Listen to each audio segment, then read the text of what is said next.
Okay, I will restart from the management of the diabetes and macrosomia baby and deranged sugar level. So I will offer support to the patient, counsel the patient about her diagnosis, explain about the maternal and fetal risk.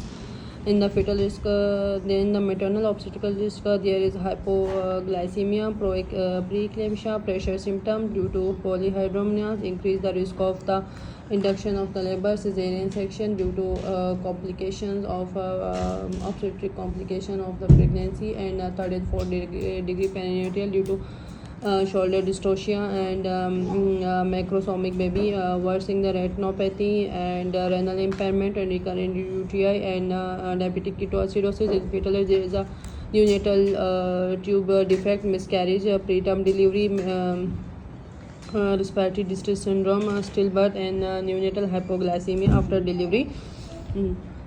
I will involve a multidisciplinary team in which I will involve the senior obstetrician, neonatologist, anesthetist, dietitian, anesthetist, and neonatologist, and endocrinologist, and lifestyle modification. The 30 minutes brisk walk. 30 minutes brisk walk and the diet control, low carb control, and the diet is divided into three main meals and three snacks, and the last snacks is about before bedtime to avoid the hypoglycemia. And then I will review her drugs.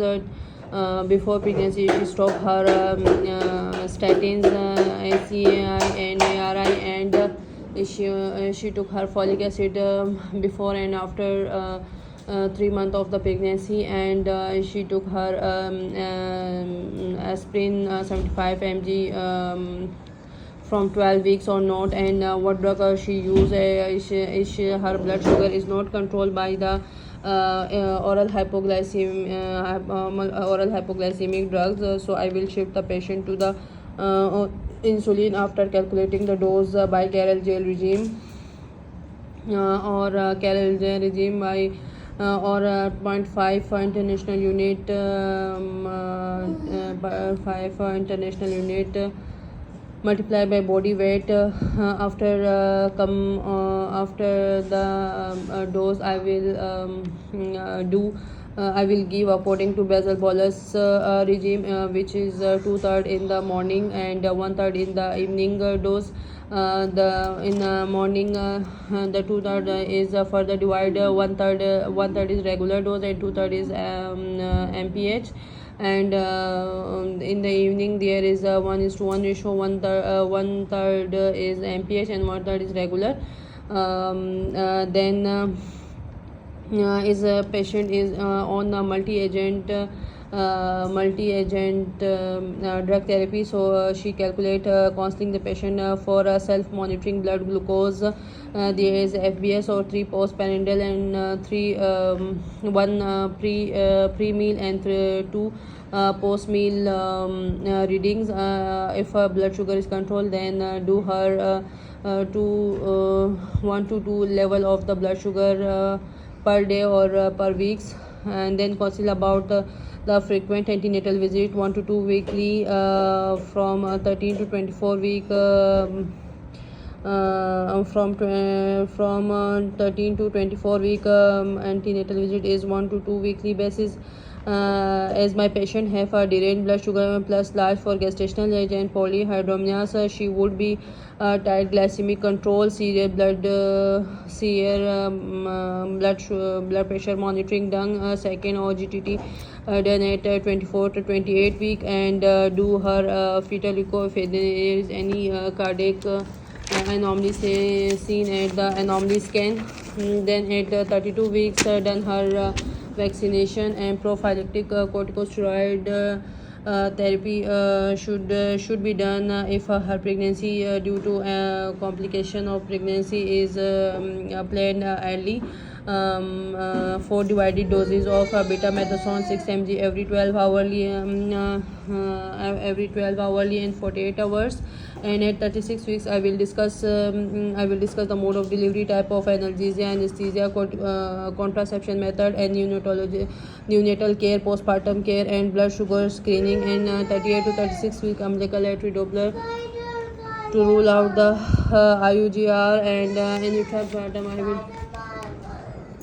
I will deliver the patient in in intrapartum I deliver the patient in the consultant-led unit. My aim of delivery is vaginal delivery, but my patient have a complication with the deranged level of sugar, so I will advise, and she is a pre-existing diabetic, so I will advise her the induction of labor at 38 week.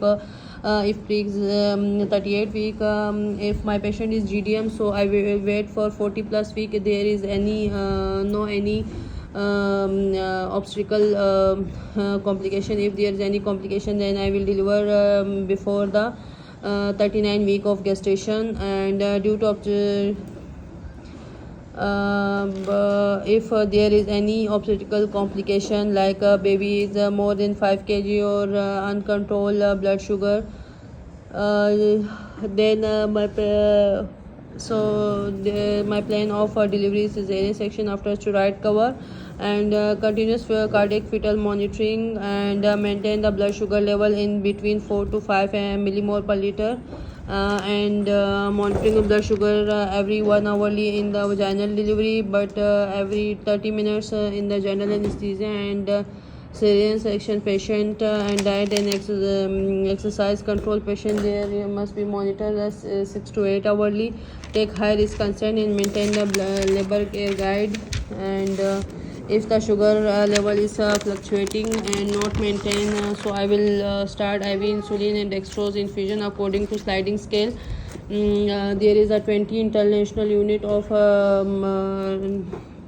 regular insulin, Actrapid, and 1 liter dextrose in 1 liter dextrose IV. And Synto should be separated start in the normal saline. Then after delivery of the patient, if my patient is only GDM, so I will stop the oral hypoglycemic immediately. If my patient is pre-existing diabetes type 1, so if the patient is sliding scale, I will continue the insulin dextrose infusion until patient start eating, but will decrease the rate to half. Date is 1.5 ml per hour. And type 1 diabetes, give a subcutaneous insulin half hourly before stopping the infusion. Then will decrease the dose 50% to date given at the end of pregnancy. And in type 2 diabetes, I will start oral hypoglycemic agent. Postpartum blood sugar maintain 5 to 9 millimole per GDM, 5 to 9 millimole per liter in GDM. Stop insulin immediately. Consult for exclusive breastfeeding within the 30 minutes to avoid the neonatal hypoglycemia, and neonatal care every 2 to 4 hourly blood sugar level monitoring by the heel prick, and took blood sample for the clinical with the clinical signs of polycythemia, hyperbilirubinemia, hypocalcemia, and hypomagnesia. If the blood glucose level is less than 2 or 36 mg per deciliter, give the IV dextrose. Advise safe contraception, which is progesterone only pills, implants, and injection, Depo-Vera, and barrier method. If more than 42 days, start low dose COCPs. If more than 42 days, start low dose COCPs. And lifestyle modification, check our blood sugar level, OGT at 6 weeks, and then 12 weeks, then yearly. And 50 to 70% with the risk of type 2 diabetes. And thyroid screening should be done at 1 or 3 months because 25% risk of the thyroid dysfunction.